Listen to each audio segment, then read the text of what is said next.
сатисфакција да почнувам таму каде што никој не почнува, не од нешто као ај го нема тоа на пазарот, па ајде да почнеме со тоа. Туку едноставно инвентивноста што недостасуваше во рок-н-ролот кај нас, а и моето искуство од X концерти што ги доживеав со Мизар, и она барање од страна на како член на една група и воопшто група што понекогаш го немаше на тие концерти, едноставно имаше потреба се до тоа да се потенцира во она што ние го работиме, како од осмислување на тој маркетинг до осмислување на дизајнот, целокупноста, она што следи после дали концерт, дали изложба, бидејќи сепак дизајнот не можеме сега да речеме, ајде, дизајн на рок-н-рол, дизајн на театар.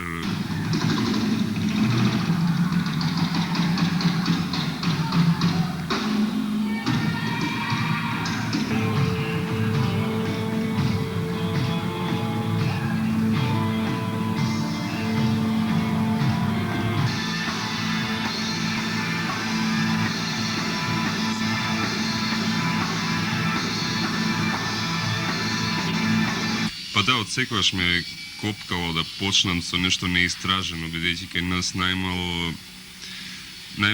нешто што се обрнува внимание едноставно на настапот пред концерт и на самиот концерт, затоа што во Македонија посебно тоа не постоеше.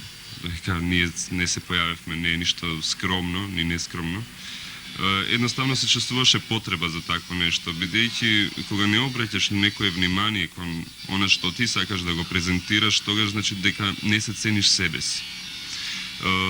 И баш поради тоа ние сакавме она што вреди да го истакнеме дека уште повеќе вреди, бидејќи треба да му се даде повеќе значај. Сега од друга страна па и дизајнот воопшто не е ни земен као поурник на некои светски трендови. Баш напротив, овие сите што ги гледате и што ќе ги видите, овие наши продукти, така да ги наречам, се оригинални, затоа што имавме прилика баш Санс плакатот, што многу малце луѓе знаат, и мене ме чуди зашто многу малце луѓе знаат за тоа, е земен од страна на музејот на луѓето од музејот на современа во Њујорк.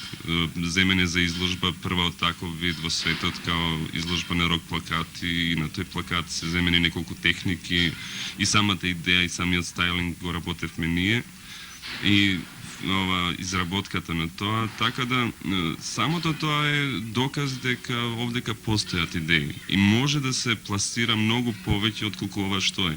Мислам навистина е понижувачки кога на пример ќе идеш на концерт, ќе добиеш едно лифче. Обично ќе искочи бендот на бина и као голи пиштоли, разбираш, она ќе почне да свират и ништо не се случува.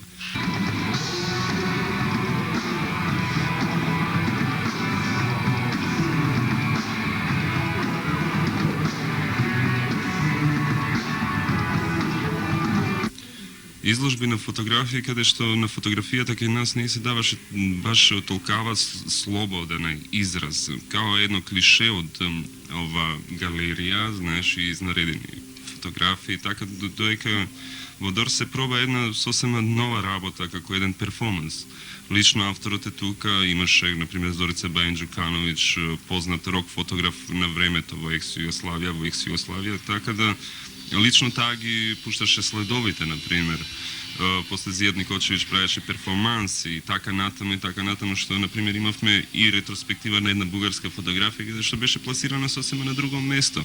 Каде што и тој плакат што го работевме таму, мислам, гостите од Бугарија беа воодушевени, така да зема едно 6-7 плаката, бидејќи стилот на работа е кај нас сизифовски, бидејќи секој плакат е различит од другиот. Затоа што се прати едната идеја, она што сакаме да го пласираме, пораката, додека формата на плакатот се менува.